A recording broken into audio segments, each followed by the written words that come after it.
A state of shock is not just what happens to us when something bad happens.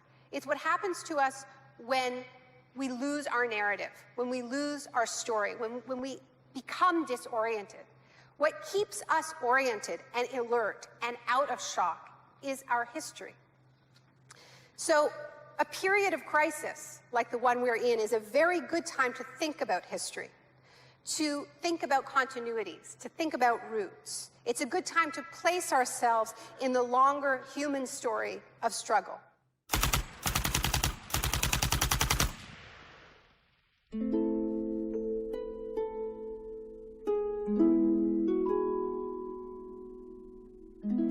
The story begins on June the 1st, 1951, when representatives of Western intelligence agencies secretly met with academics at Montreal's Ritz-Carlton Hotel. This meeting contributed to military-funded research into the effects of sensory deprivation at McGill University. Sensory deprivation really is a way of producing extreme monotony. It causes loss of critical capacity. The thinking is less clear. The subject complains that he can't even daydream. When you have college students that can't daydream, they're in a bad way. I began to think while we were doing our experiments that it's possible that something that involves physical discomfort or even pain might be more tolerable than simply the deprivation conditions that we studied. Hebb decided to stop work on the research. But I had no idea when I suggested that what a vicious weapon, potentially vicious weapon, this could be. These are the days, and ours are the occasions. But experiments at McGill continued under the ambitious head of psychiatry, Dr. Ewan Cameron. What he did was much more than what we had done. We did our work strictly with the understanding that the subject could get up and walk out at any point he wished to, and some of them did. Cameron's patients were not so lucky. The Allen Memorial Institute, where he worked, began to resemble a macabre prison, where Cameron performed bizarre experiments on his psychiatric patients. Cameron wanted to de-pattern or wipe clean his patients' mind, so he could rebuild them from a blank slate. Janine Huard was a young mother of 4, suffering from postnatal depression. I used to shiver when they told me about, you're going to get a shock treatment tomorrow. I used to shiver. I was so scared of it.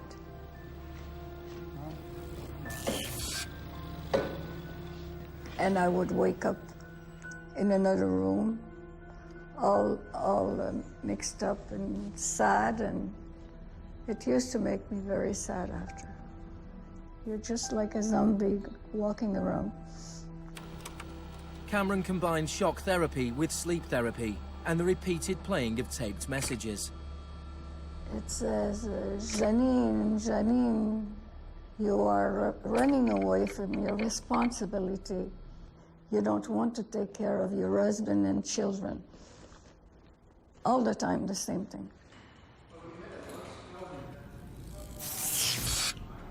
It sounds like you were being interrogated. Yes, interrogation, but for what purpose? It wasn't long before the CIA put Cameron's research into practice. Many of his techniques appear in the agency's Kubark Counterintelligence Interrogation Manual. These words are from the manual. It's a fundamental hypothesis of this handbook that these techniques are in essence methods of inducing regression of the personality. There is an interval, which may be extremely brief, of suspended animation, a kind of psychological shock or paralysis. Experienced interrogators recognize this effect when it appears and know that at this moment the source is far more open to suggestion, far likelier to comply than he was just before he experienced the shock.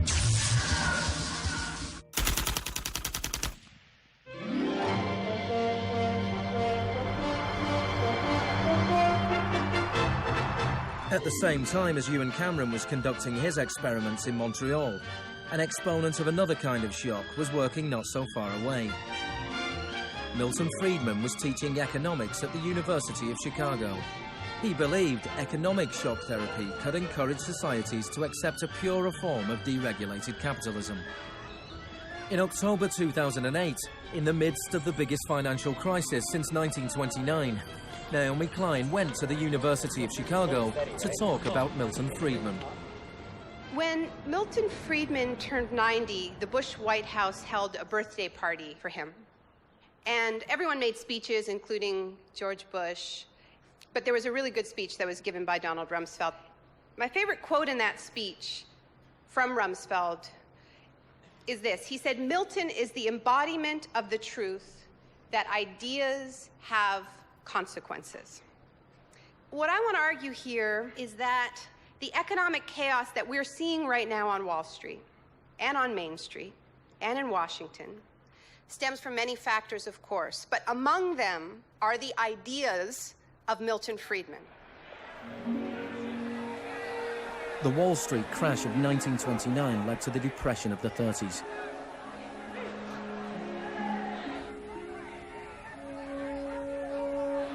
Central to Friedman's thesis was his opposition to the New Deal, announced by President Franklin Roosevelt in his inaugural speech.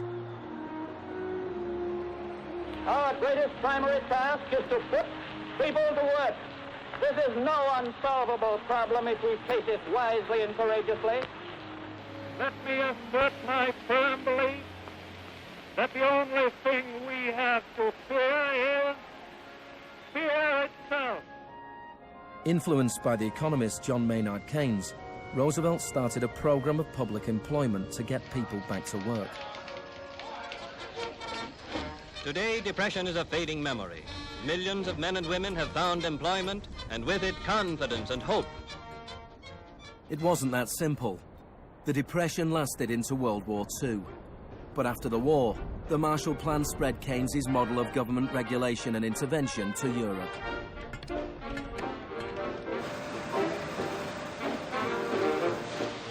His principles were widely accepted, but not in the economics department of the University of Chicago. Milton Friedman from this university waged a war against the New Deal. Friedman was a member of a group called the Montpellier Society, led by the Austrian economist Friedrich von Hayek. They believed that if government stopped providing services and stopped regulating markets, the economy would correct itself. In the 50s, they were seen as cranks, but over the last 30 years, their ideas have become the dominant economic doctrine. The thesis of the shock doctrine is that we've been sold a fairy tale about how these radical policies have swept the globe. That they haven't swept the globe on the backs of freedom and democracy, but they have needed shocks, they have needed crises, they have needed states of emergencies. Milton Friedman understood the utility of crisis. Only a crisis, actual or perceived, produces real change. When that crisis occurs, the actions that are taken depend on the ideas that are lying around.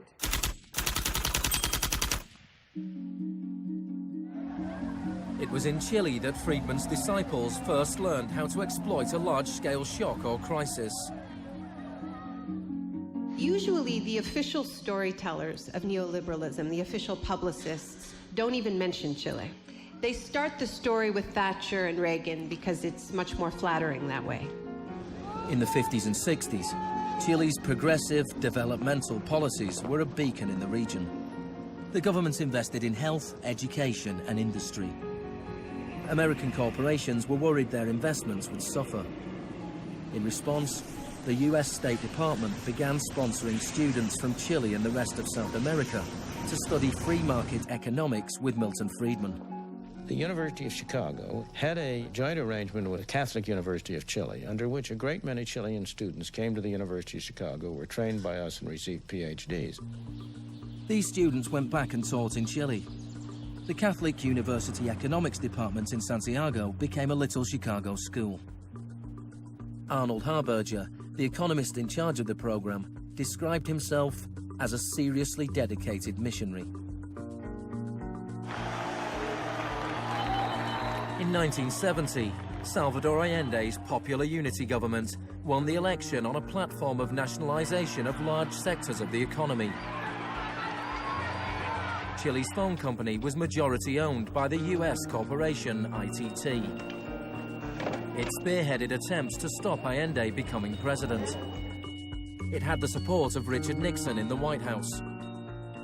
I was not there, but I can tell you what we now know to be a fact. He ordered the CIA to prevent Allende from assuming the presidency. And indeed, they tried to get me to lean on the Chilean military right after Allende was elected. Despite the efforts of the CIA, Allende was sworn in as president.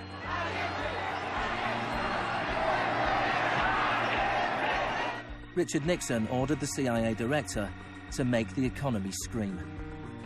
Señor Nixon es presidente de Estados Unidos y yo soy presidente de Chile. Yo no tendré un término despectivo contra el señor Nixon mientras el señor Nixon respete al presidente de Chile. Preparations began for the military coup. The Chilean Chicago boys started work on a 500-page economic blueprint called the BRIC. With US funding, everything was done to destabilize the economy. Truck drivers went on strike, bringing factories and shops to a standstill. There was a failed coup attempt on June the 29th, 1973. And then on September the 11th, with General Pinochet leading the army, the assault began on the presidential palace.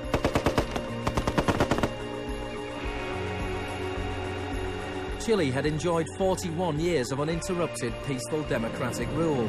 Now it was being violently overthrown. Pinochet and his supporters described the coup as a war. It was certainly designed to look like one. It was a Chilean precursor to shock and awe.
Fuerzas Armadas y de Orden, solo bajo la inspiración patriótica de sacar al país del caos que en forma aguda lo estaba precipitando el gobierno marxista de Salvador Allende.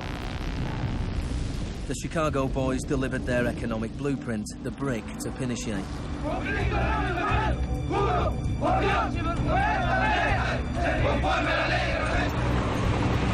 In the days that followed, more than 13,000 opponents were arrested and imprisoned.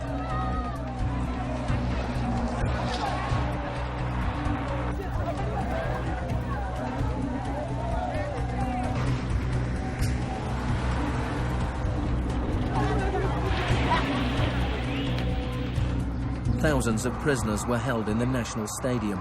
Many were tortured. Chile became notorious around the world. ¿Cuántas personas?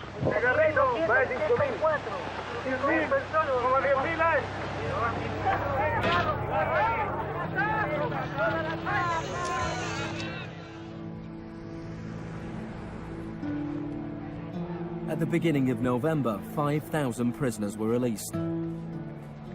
The 900 they left behind were transferred to other detention centers.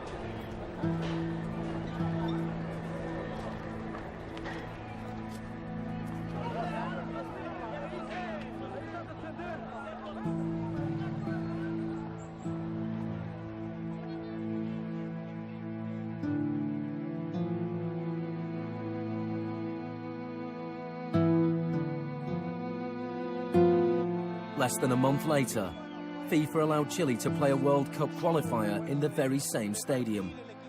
Their opponents, the Soviet Union, refused to play there, so Chile were allowed to score into an open goal and went through to the 1974 World Cup finals.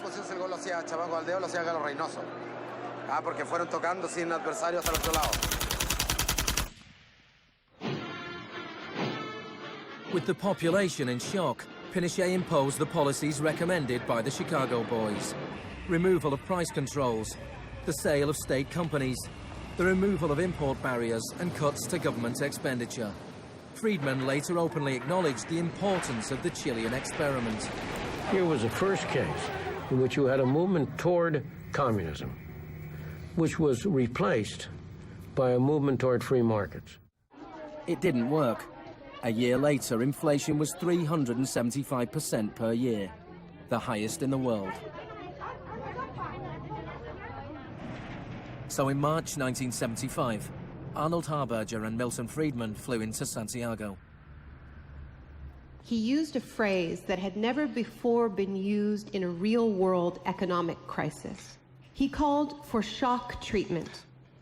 He said that he was like a doctor that was going to help a country that was suffering an epidemic, and he was simply prescribing the medicine. Friedman wrote that General Pinochet was sympathetically attracted to the idea of a shock treatment, but was clearly distressed at the temporary unemployment it might cause.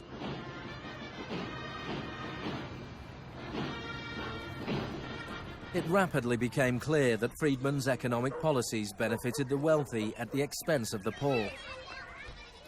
It was calculated that a family trying to live on the average wage had to spend 74% of its income on bread.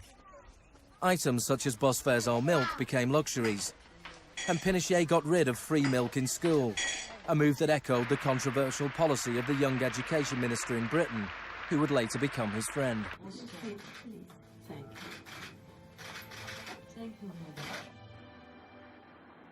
In order to enforce these economic policies, there had to be an enemy to fear.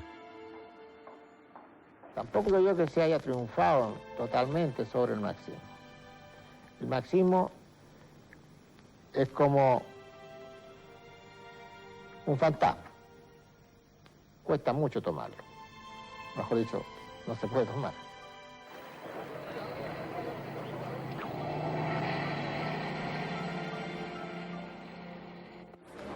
Friedman and Harberger argued that free market economics went hand in hand with freedom and democracy. But in Chile, where their ideas were being implemented within the context of a military dictatorship, the opposite was true. Many in Latin America saw a direct connection between the economic shocks that impoverished millions of people and the epidemic of torture inflicted on those who believed in a different kind of society. One of those was Orlando Letelier. Letelier had been Allende's ambassador in Washington. He spent a year in one of Pinochet's prisons before being exiled back to America. In 1976, Letelier wrote, "The economic plan has had to be enforced, and in the Chilean context, that could only be done by the killing of thousands, the establishment of concentration camps all over the country, and the jailing of more than 100,000 persons in 3 years."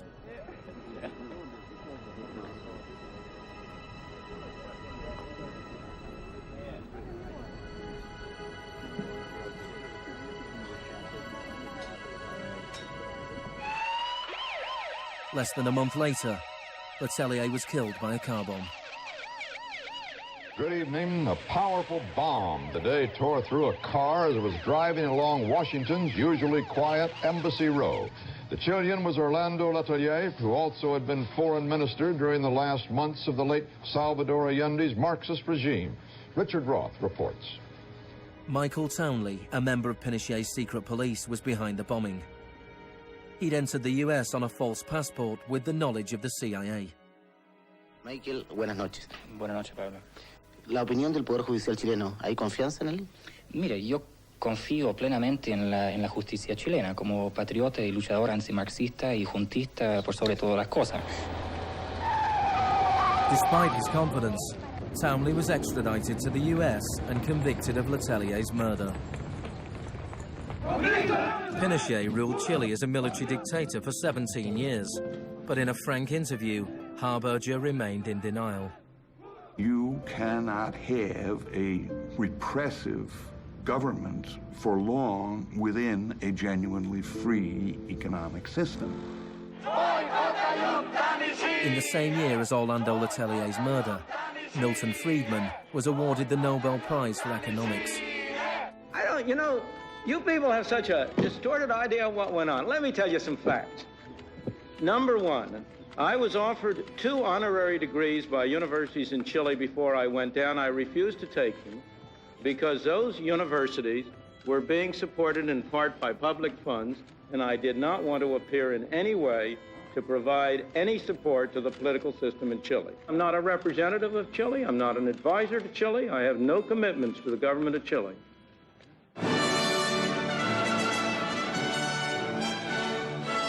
I now turn to you, Professor Milton Friedman.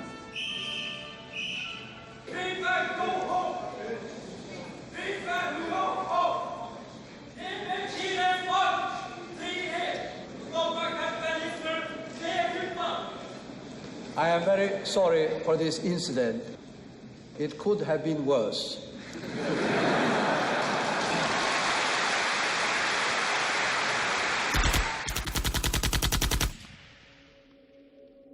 What I'm trying to do in the shock doctrine is tell an alternative history of how this savage stream of pure capitalism that we've been living, capitalism unrestrained, came to dominate the world. Chile wasn't the only country in South America to adopt Chicago school policies. Friedman's disciples held key positions in Brazil and advised the government of Uruguay. Then on March the 24th, 1976, a military coup overturned the government of Isabel Perón in Argentina. A junta of 3 generals took over the country, led by General Videla. Chicago boys landed key economic posts in the military government. They seized the opportunity for major economic and social re-engineering. And within a year of the coup, wages lost 40% of their value, factories closed, poverty spiraled. Just as in Chile, people had to be terrorized into accepting these economic policies. Videla learned from Pinochet's experience. He adopted the tactic of disappearing people. Striking a balance between public and private horror, disappearances were often carried out in broad daylight, but could always be denied.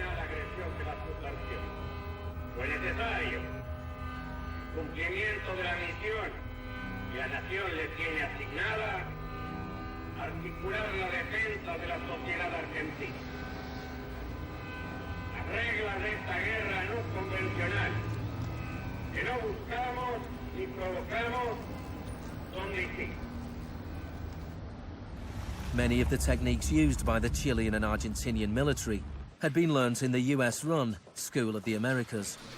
Torture techniques taught, from rape to derobing to torture with pointed objects, breaking of extremities, poking eyes out, branding. In Latin America, there are various regimes which at the moment are abusing human rights. Political murder, torture, deportations, imprisonment without trial, using the techniques they may have learned in this establishment. You may be right. If you can say that the skills which we've taught here have been applied, I can't deny that.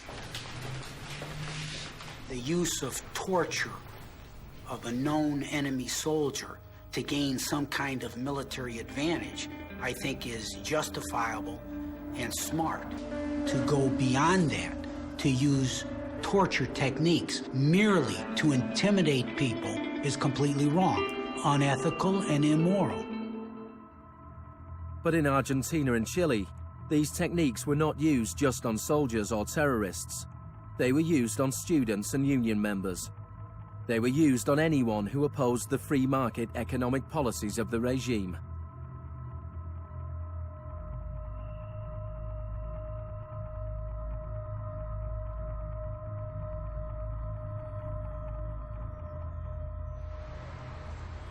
In 1978, the Argentine junta hosted the World Cup.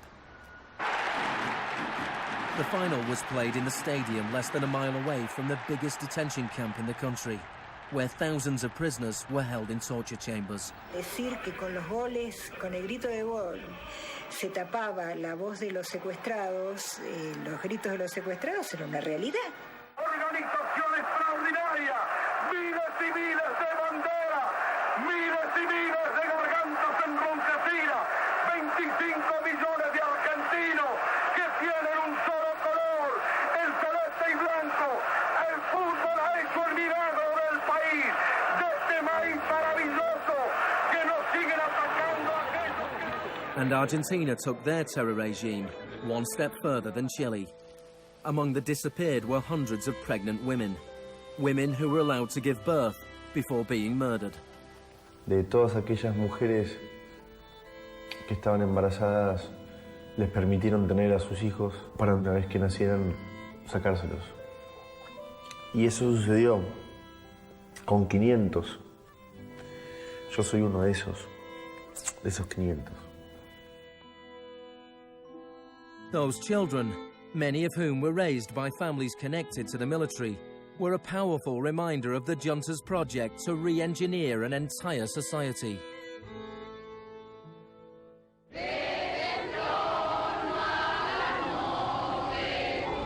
While the junta was still in power, a group of mothers and grandmothers of the disappeared started to protest in the Plaza de Mayo.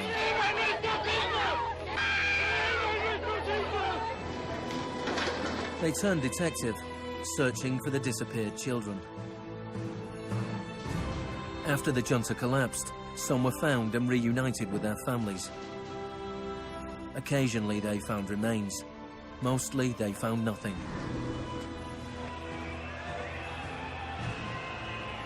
General Videla was found guilty of murder, kidnapping and torture.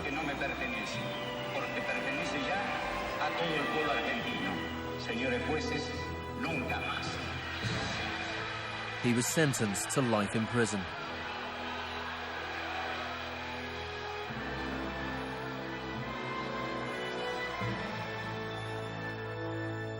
Now, these early experiments in Latin America presented Friedman and his cohorts with a serious ideological problem.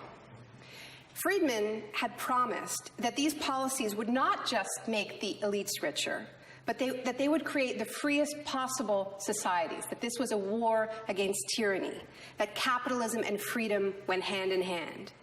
Yet here we see that in the 70s, the only countries putting these ideas into practice were military dictatorships. Nixon had fully supported imposing these types of brutal free market policies in South American dictatorships. But when it came to domestic economic policy in the United States, where Nixon had to worry about getting reelected, it was a very, very different story.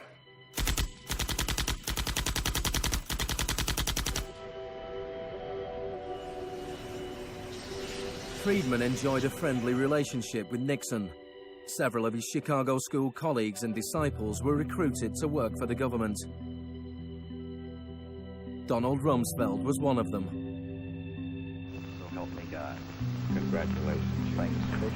But in 1971, with the economy in a slump, Nixon turned his back on Friedman's ideas and imposed a wage and price control policy. He put Rumsfeld in charge. Which is essentially a problem of supply and demand. I have for long been opposed to the wage and price control. I believe it involves government intervention with the freedom of individuals. I think it's intolerable. The Keynesian policy was a success, and Nixon won a second term with a landslide majority. It was a blow for Friedman. Then in 1979, Margaret Thatcher was elected Prime Minister of Britain. Her intellectual guru was Milton Friedman's old mentor, Friedrich von Hayek.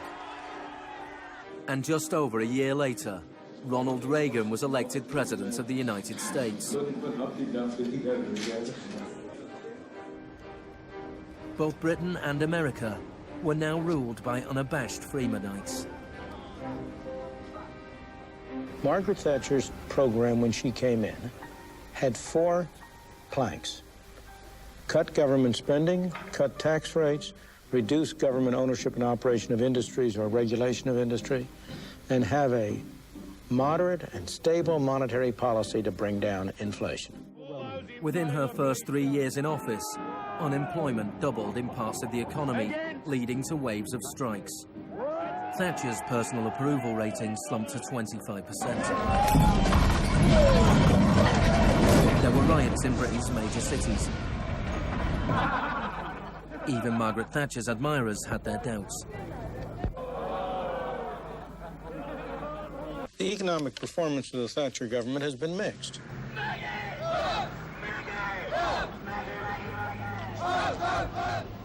To those waiting with bated breath for that favorite media catchphrase, the U-turn, I have only one thing to say. U-turn if you want to.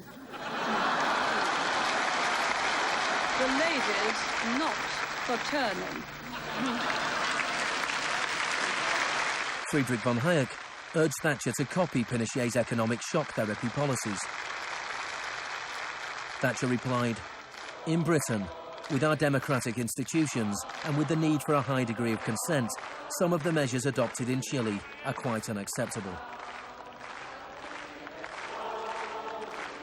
Thatcher's profound unpopularity seemed to be proving once again that free market fundamentalism was simply too unpopular, too directly harmful to too many people to survive in a democratic state where governing requires getting the consent of the governed, unlike a military dictatorship. What pulled Thatcher back from the abyss and ultimately saved the project was a crisis. Indeed, it was the ultimate crisis. It was a war. We are here because for the first time for many years, British sovereign territory has been invaded by a foreign power. The government has now decided that a large task force will sail as soon as all preparations are complete. HMS Invincible will be in the lead. Most people in Britain had never even heard of the Falklands. But when Argentina invaded the small group of islands thousands of miles away in the South Atlantic, Thatcher seized her opportunity to prove her credentials as the Iron Lady. Gentlemen, I've just heard that the white flag is flying over Stanley. The war was over in less than 3 months. As the troops returned to Britain, a wave of patriotic celebrations swept the country. Thatcher won the 1983 elections with a massive majority. She could now push through a form of the economic shock therapy witnessed in Chile.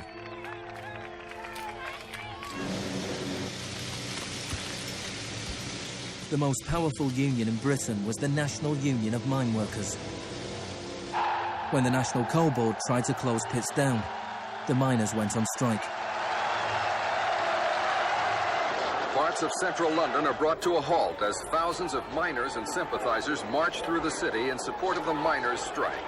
It's Britain's longest and most bitter since 1926, and the most expensive ever.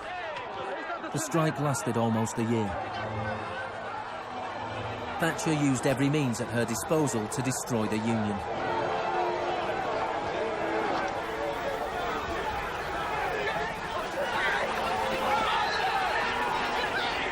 Eventually, the miners were defeated. Thatcher used this victory to bring the Chicago School Revolution to Britain. A series of glossy commercials promoted a massive program of privatizations. Thatcher sold off the steel industry, water, electricity, gas, telephones, airlines, oil. Public housing was sold off. Council services put out to tender. In 1986, financial and banking services were deregulated. It was called the Big Bang. No one here tonight needs reminding that the Big Bang is only a beginning. In Britain, before Thatcher, a CEO earned 10 times as much as the average worker. By 2007, they earned more than 100 times as much.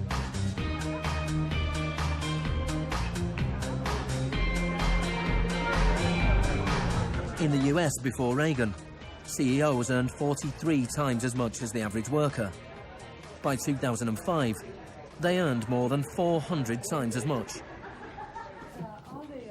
Friedman openly acknowledged the importance of Thatcher and Reagan in the spreading of Chicago school policies around the world.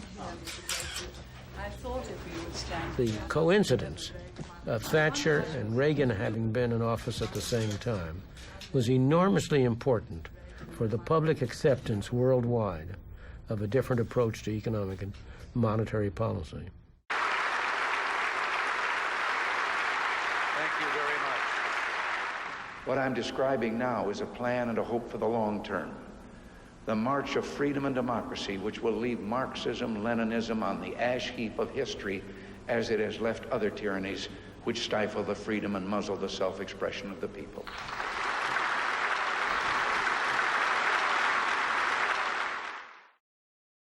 Now, we all know the fairy tale about the fall of communism, that the West under Reagan and Thatcher looked so prosperous to the people of the former communist bloc that they themselves demanded radical free market policies. Now, this really is a fairy tale. It is true that people who had been living under authoritarian communism genuinely wanted democracy. And it's also true that people wanted to be able to go out and buy blue jeans and have Big Macs. That is true. But that does not mean that they wanted the kind of Wild West capitalism of oligarchs gone mad and no social protections that so many Eastern Bloc countries actually ended up with and suffer under to this day. Thatcher had done everything she could to break the power of the unions in Britain. But in 1988, she went to Poland to show her support for the workers' union Solidarity. How do you see the process from where you are now to where you want to be? Strikes in Poland led to Solidarity being allowed to contest a general election in June 1989. This triggered a wave of demonstrations throughout Eastern Europe.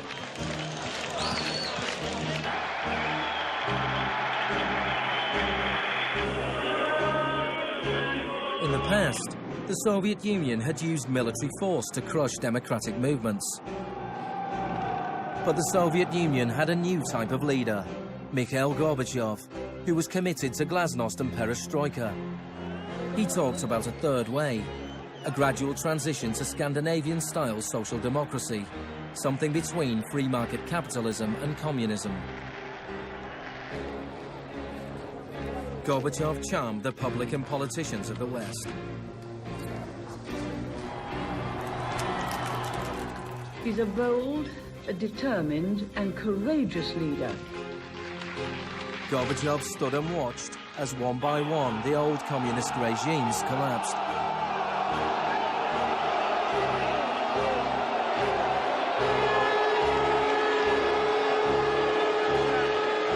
At the end of the year, the most famous symbol of the division of Europe came tumbling down.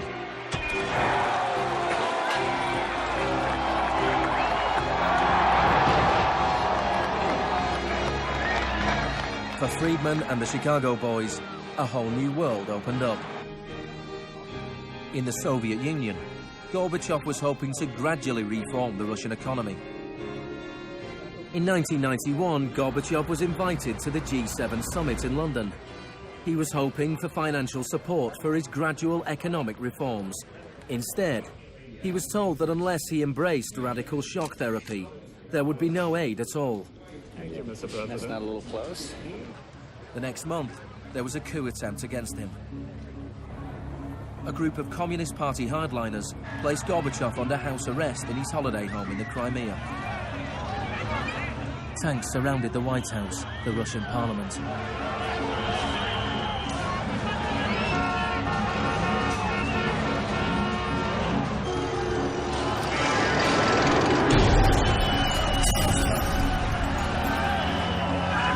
Amid the chaos of street clashes, it was obvious that to reinforce their position, the hardliners would have to resort to violence. Such action between the people and the security forces has not been seen since the early days of the Russian Revolution. By dawn this morning, amid a sea of debris, it was becoming clear that the coup was disintegrating. The Russian parliament building was unscathed. The military had not made their move. Inside, Boris Yeltsin was more powerful than ever.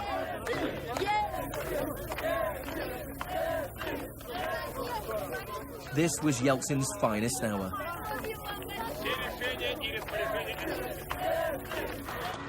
Gorbachev was released and he returned to Moscow, but he had lost much of his power. Я выражаю признательность за принципиальную позицию россиянам, президенту России Борису Николаевичу Ельцину.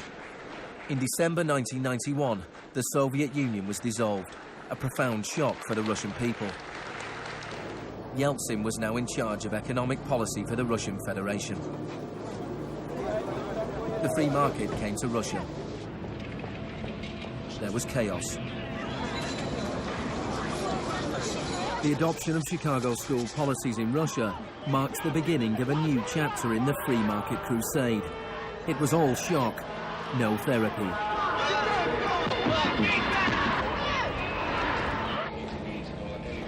Despite the public efforts to promote popular capitalism, the reality was a small handful of businessmen made vast fortunes. State industries were sold off at bargain basement prices. The Russian press dubbed Yeltsin's advisors the Chicago Boys.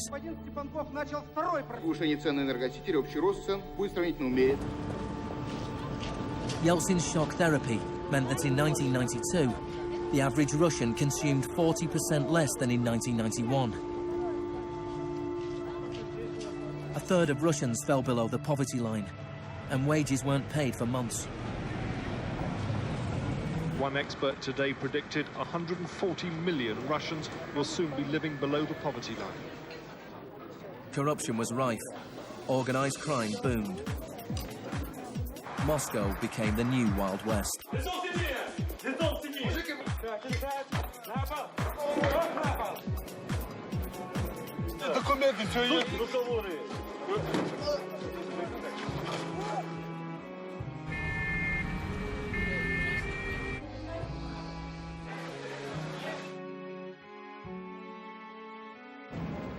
The majority of Russians opposed the Chicago Boys' radical vision for their country. In March 1993, Parliament made a crucial decision. It voted to repeal the special powers it had given to Yeltsin. Yeltsin declared a state of emergency.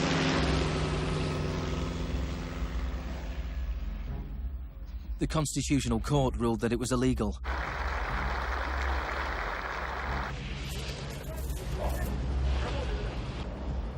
On September 21st, Yeltsin took the Pinochet option and dissolved Parliament. Сегодняшнего дня прерывается осуществление законодательной, распорядительной и контрольной функций съезда народных депутатов. The West threw its weight behind Yeltsin.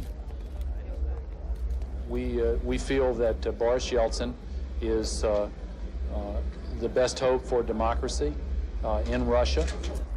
2 days later, Parliament voted to impeach Yeltsin by 636 votes to 2. Thousands of supporters of the Parliament gathered outside the White House and marched on the television station.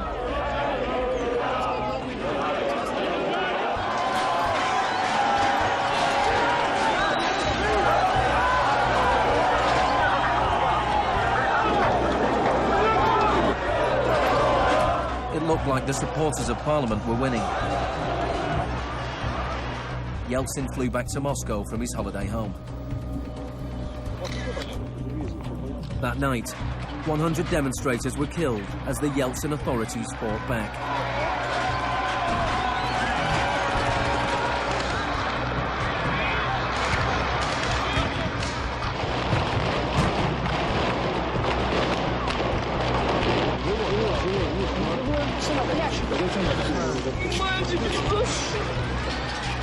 On the 4th of October, he ordered troops to storm the White House, shelling the very building he had defended 2 years earlier. Они убийцы, ты понимаешь или нет?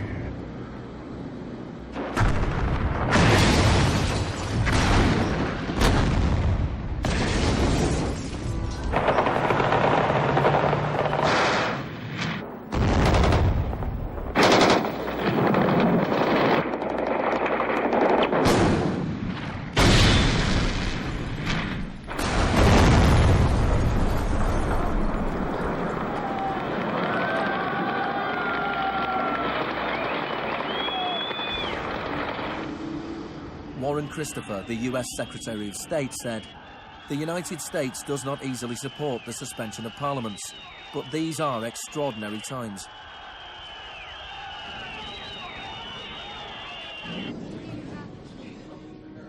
Yeltsin now had absolute power. With the advice of his Chicago boys, he ruled through a form of crony capitalism. Even more state industries were sold off, creating a new class of billionaire businessmen with huge political influence, the oligarchs. By 1998, 80% of Russian farms were bankrupt and 70,000 state factories were closed. In 8 years, the number of people living in poverty increased by 72 million. Meanwhile, Moscow would go on to have more billionaires than any other city in the world.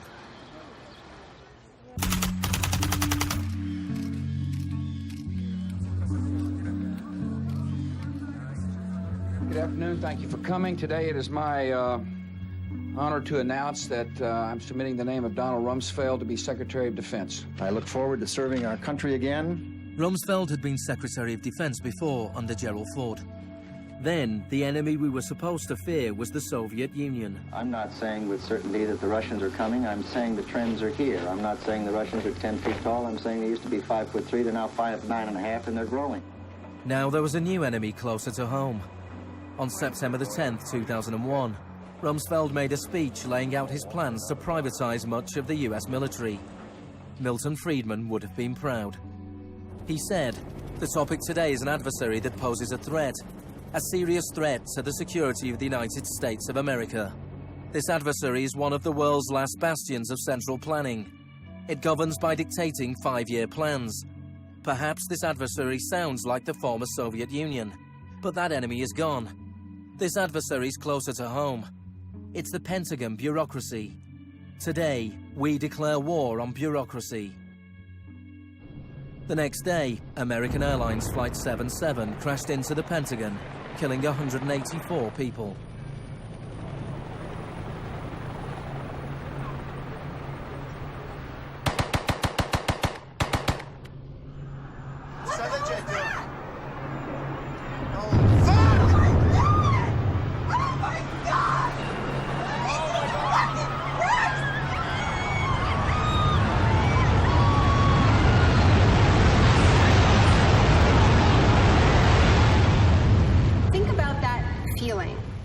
Attacks. Who are these people? Where did they come from? Why do they hate us? There was a total loss of collective narrative. We were not living in the world that we thought we lived in. And we kept hearing from our political leaders that everything we thought we understood before the attacks no longer applied. There was a new phrase, pre-9/11 thinking. And what happened in that moment is that suddenly news stories sort of magically appeared. That we were in a clash of civilizations. That's the world that we suddenly lived in. That there was an axis of evil, and that we were fighting a war against terror. This abstract, unwinnable war has had huge economic consequences. Before 2001, Homeland Security barely registered as an industry. Today, it is bigger than Hollywood and the music industry combined. Between September the 11th, 2001 and 2006, the Department of Homeland Security handed out $130 billion to private contractors. This is the disaster capitalism complex, a new economy built on fear. This will be a monumental struggle of good versus evil. The best defense against terror is a global offensive against terror, wherever it might be found.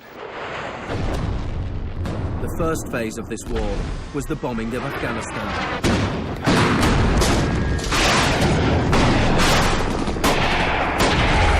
The Taliban government was quickly overthrown. The aftermath of the war was more complicated. Our fight against terrorism began in Afghanistan, but it will not end there. We're primarily looking at detainees that we can use. We're collecting intelligence.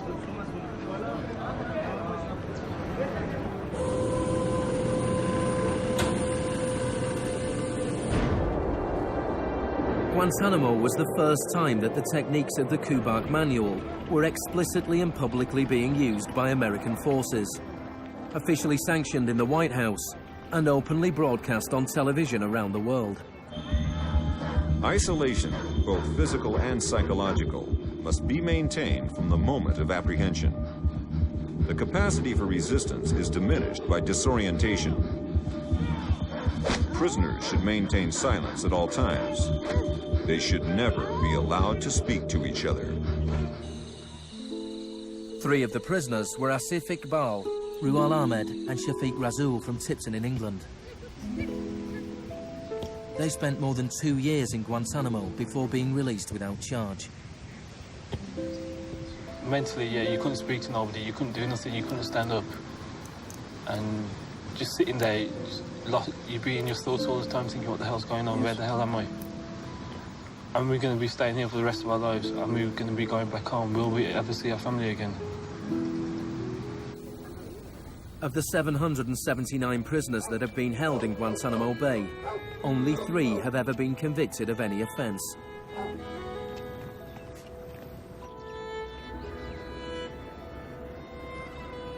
Well, the only thing I know for certain is that these are bad people. It was a message to the whole world, and the message was clear. It was, this is what happens to you if you get in our way. The war on terror is not about one man, and it is not about one country. There were many justifications given for the invasion of Iraq. But if the US had really wanted to attack a country where the leaders of Al-Qaeda were thought to be hiding, which had nuclear weapons and was selling nuclear technology to other countries, then Pakistan would have been the obvious choice. It had close connections to the Taliban and was being run by a military dictator. Instead, George Bush chose to target Iraq, a country with the 3rd largest oil reserves in the world.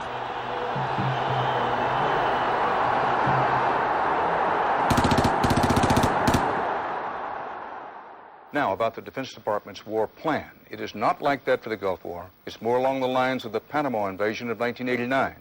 CBS News has been told it would start on what's called A-Day. A as in airstrikes. Airstrikes so devastating, they would leave Saddam's soldiers unable or unwilling to fight.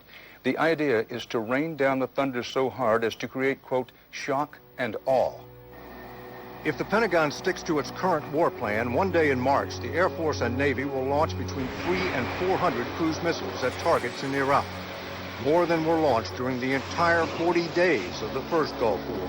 The sheer size of this has never been seen before, never been contemplated before.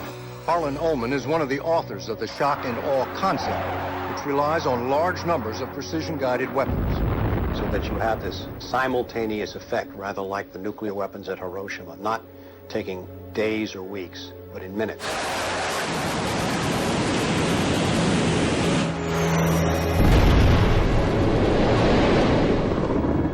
You also take the city down. By that I mean you get rid of their power, their water, and you begin this relentless campaign to wear them down so that 2, 3, 4, 5 days they are physically, emotionally, and psychologically exhausted.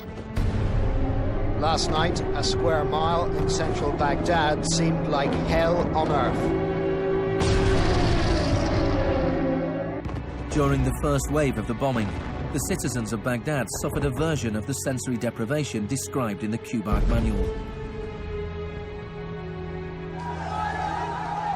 In the chaos that followed the overthrow of Saddam Hussein, the US did little to stop the looting. Some US officials even thought it gave them a head start on dismantling the Iraqi state. John Agresto, Director of Higher Education Reconstruction, said he saw the looting of schools as the opportunity for a clean start. In fact, before sanctions, Iraq had the best education system in the region. 89% of Iraqis were literate. By contrast, in New Mexico, John Agresto's home state, 46% of the population were functionally illiterate. In Iraq, you had three distinct forms of shock that were all working together and reinforcing each other. You had the shock of the war, which was immediately followed by economic shock therapy imposed under Paul Bremer. And as resistance to that economic transformation, that very rapid economic shock grew, you had the shock of enforcement, including torture. Three different kinds of shock.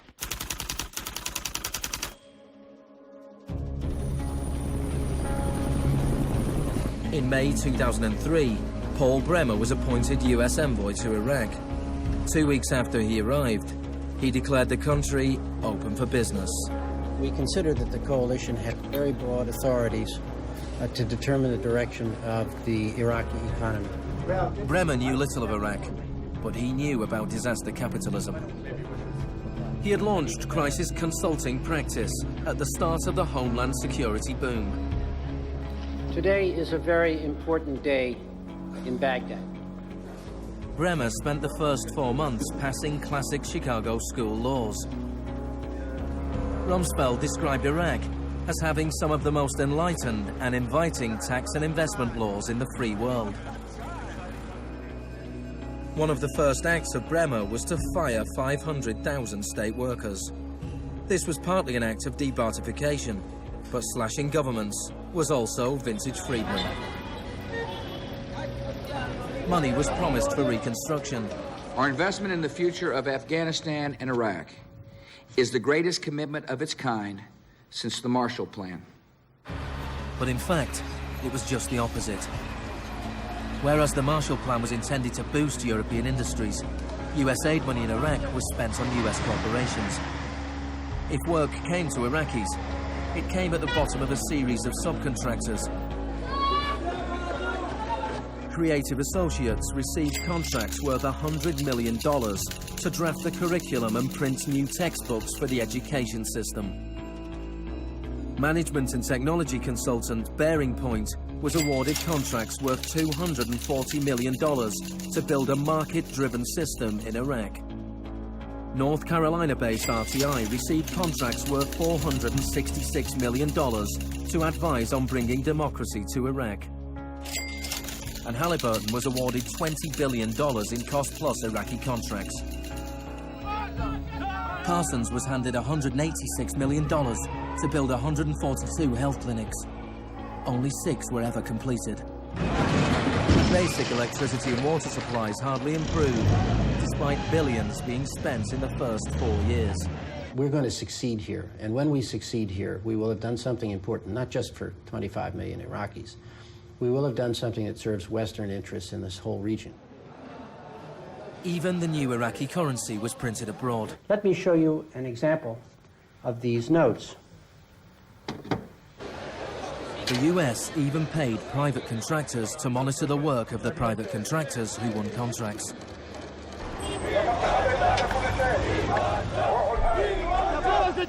I was in Baghdad in 2004, and this is the period when bombs started to go off regularly in Baghdad. In fact, the night that I arrived, a bomb went off very near our hotel.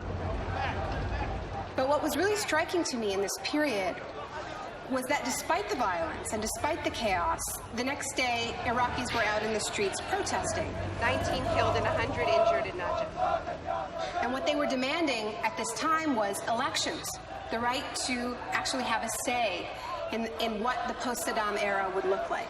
Now, in the early days of the occupation, the protests were peaceful, but as time went on, and the protests didn't have an effect, more and more Iraqis joined the armed resistance.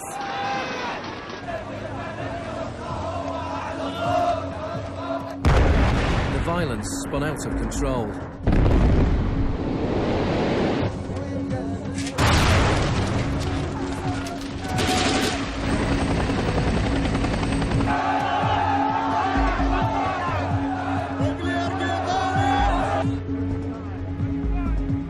As in South America 3 decades earlier, bodies were often dumped by the roadside as a warning to others. These were Iraq's disappeared.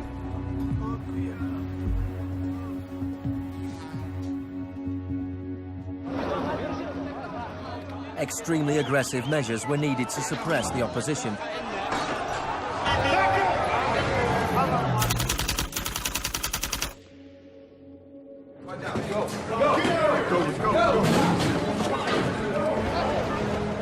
The first 3.5 years of the occupation, 61,500 Iraqis were captured. By spring 2007, 19,000 remained in custody. In prison, they were interrogated using techniques that could be traced to those devised by the CIA from Ewan Cameron's experiments in the 50s.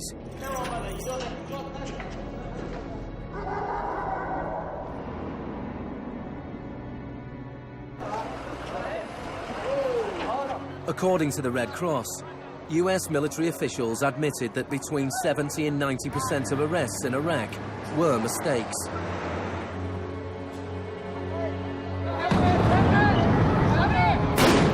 The chaos in Iraq seems like a defeat for shock therapy. But in Iraq, disaster capitalism moved on.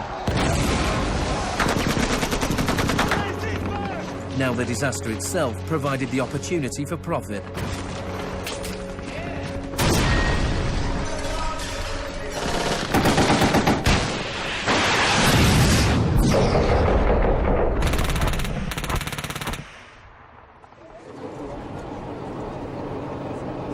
US military spending has almost doubled since 2001, nearing $700 billion per year. As long ago as 1961, President Eisenhower, not a noted liberal, warned of the danger of a too powerful military. Now, this conjunction of an immense military establishment and a large arms industry is new in the American experience. We must guard against the acquisition of unwarranted influence, whether sought or unsought, by the military-industrial complex. We must never let the weight of this combination endanger our liberties or democratic processes. The war in Iraq is the most privatized war in modern history. The Green Zone in Baghdad is an extreme version of what is happening around the world. A privatized, secure world protected from the chaos outside.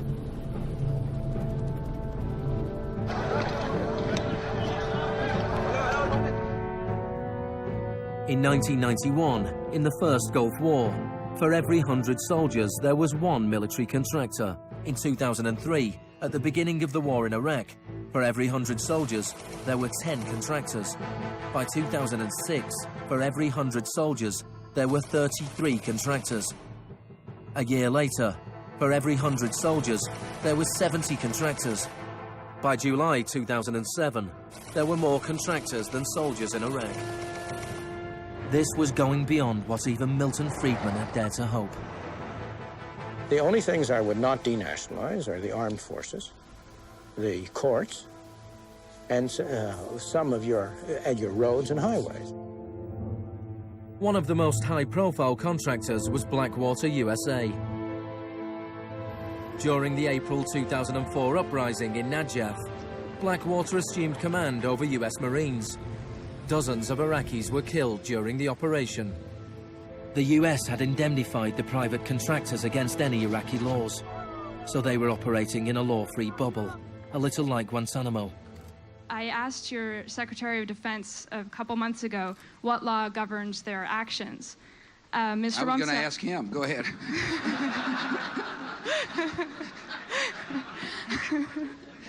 Help. Well, I was hoping... Just as Cameron's shock therapy left his patients confused and broken, so the multiple shocks inflicted on Iraq reduced the country to a lawless, violent, sectarian mess. By the time of Saddam Hussein's execution in 2006, 1,000 Iraqis were being killed each week.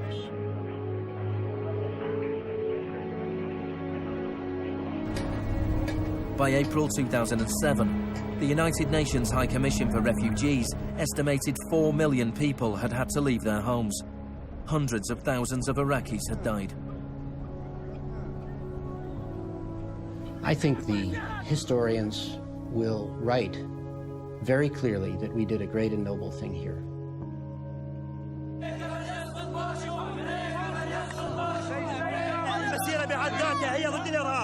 ضد الإرهاب الأمريكي، لأن الأمريكان يقتلون النساء ويعتقلون النساء ويقتلون الأطفال ويهينون الشيوخ ويقتلون الشباب. أمريكا بحقها هي الإرهاب.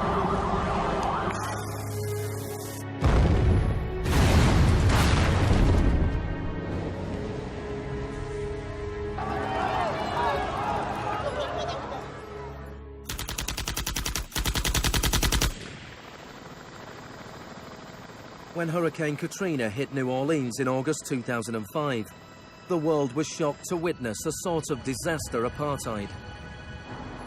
The economically secure drove out of town, while tens of thousands of the vulnerable were stranded with little or no help from the state.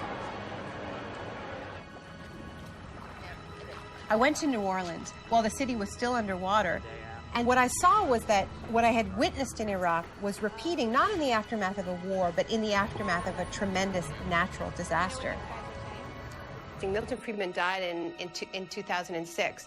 His very last piece of public policy recommendation was an op-ed he wrote for the Wall Street Journal 3 months after Katrina. He said, most New Orleans schools are in ruins, as are the homes of children who have attended them. The children are now scattered all over the country. This is a tragedy. It is also an opportunity to radically reform the education system. He was advocating the wholesale privatization of the school system of this city. It was his sort of swan song.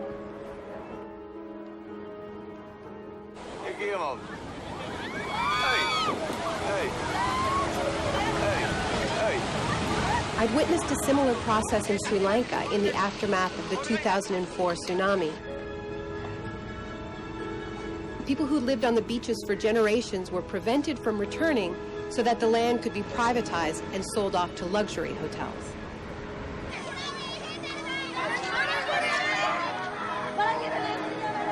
And this is exactly what I mean by the shock doctrine. The systematic raiding of the public sphere in the aftermath of a disaster. When people are too focused on the emergency, on their daily concerns, to protect their interests.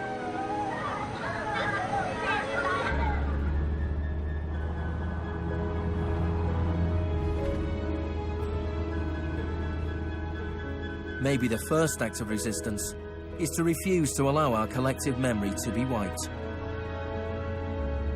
In 2008, Naomi Klein visited Villa Grimaldi with Isabel Morel, the widow of Orlando Letelier. Villa Grimaldi is a memorial to the cruelty of the Pinochet regime and to its eventual defeat. Villa Grimaldi fue el principal centro de tortura mientras se buscaba implementar la política de shock económico. Esta es la que tú señalas en el libro como las casas de uno por uno donde estaban los detenidos en Villa Grimaldi. It's not that I loved Pinochet, but I think that he was our teacher in many things. We learn about evil.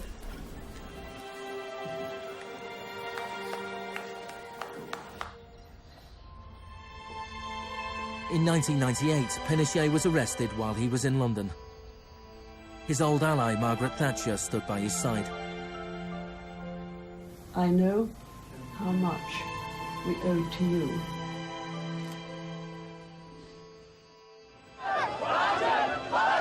It took 30 years for the economic experiment originally test-driven by Pinochet to make its way around the globe to Iraq. But the similarities between past and present are startling. Between Pinochet's concentration camps and Bush's Guantanamo detention center. Between the disappeared in Chile and those in Iraq.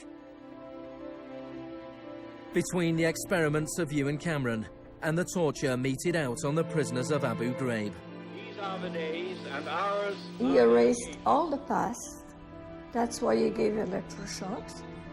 All the past from the patient, and he would implant some new IDs.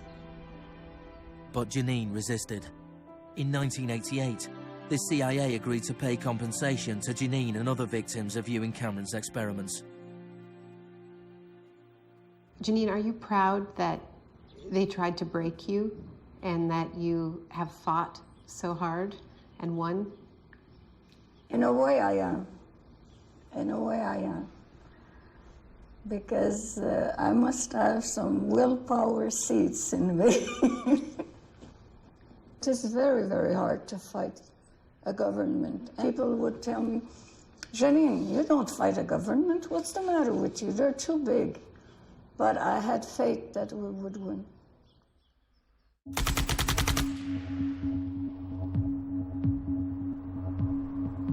It is in the nature of unregulated markets to be volatile. Bubbles are allowed to inflate, and then, inevitably, they burst. Since the deregulation of the Big Bang in the 80s, there have been a number of market shocks. In 1987, there was Black Monday. Markets fell spectacularly. It was the largest one-day percentage decline in stock market history. In 1992, there was Black Wednesday, when currency speculators made fortunes betting against the pound. In 1997, there was the Asian contagion. In 1 year, $600 billion disappeared from the stock markets of Asia.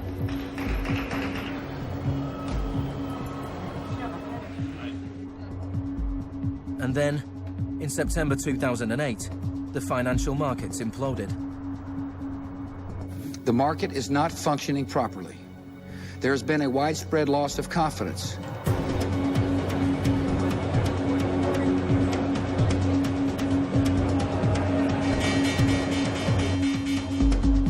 On September the 15th, Lehman Brothers filed for Chapter 11 bankruptcy protection. Yet only 1 week later, it was announced that workers at their New York office would share $2.5 billion in bonuses. It is estimated that Wall Street firms paid $18.4 billion in bonuses last year, the year of the crash. Despite the torrent of populist rhetoric about taking on the fat cats and standing up for the little guy and saving Main Street, not Wall Street, we are witnessing a transfer of wealth of unfathomable size.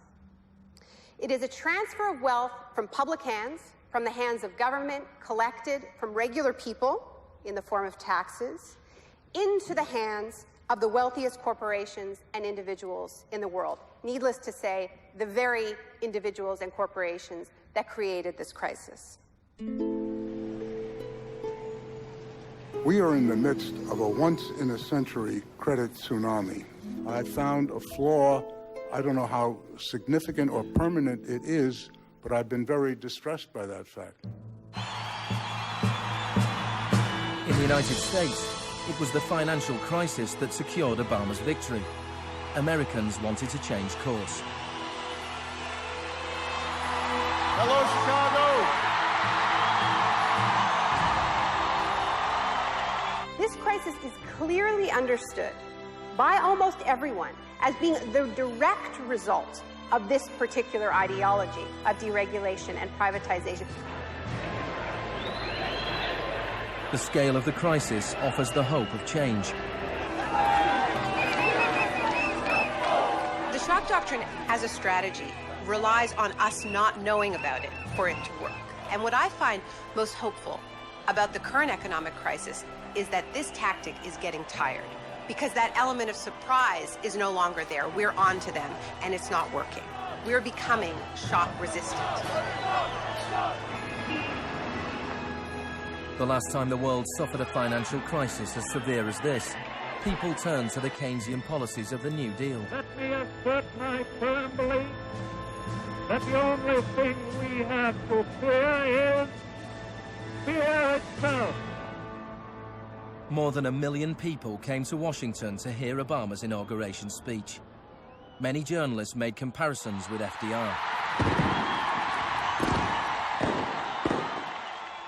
Now, there's been a lot of talk recently about comparing Obama to Franklin Delano Roosevelt. So I want to talk a little bit about FDR, because there's a great FDR story, and it could be an apocryphal one, about when he would be visited by some progressive organization or a union, and they would be proposing some new progressive policy that they wanted to be part of the New Deal. And he would hear them out, and he would listen to them, and then at the end he would say, now go out there and make me do it. And they did. In 1937, which was a pivotal year for the New Deal, do you know how many strikes there were in this country? 4,740 strikes, lasting an average of 20 days. Do you know how many strikes there were in 2007? 21. Now, the other reason to remember this history of struggle is that it tells us something very important, something that we need to remember at this moment when so much is at stake. It teaches us that if we want responses to this economic crisis that leave us with a world that is healthier, that is more just, that is more peaceful, we are going to have to go out there and make them do it. Thank you.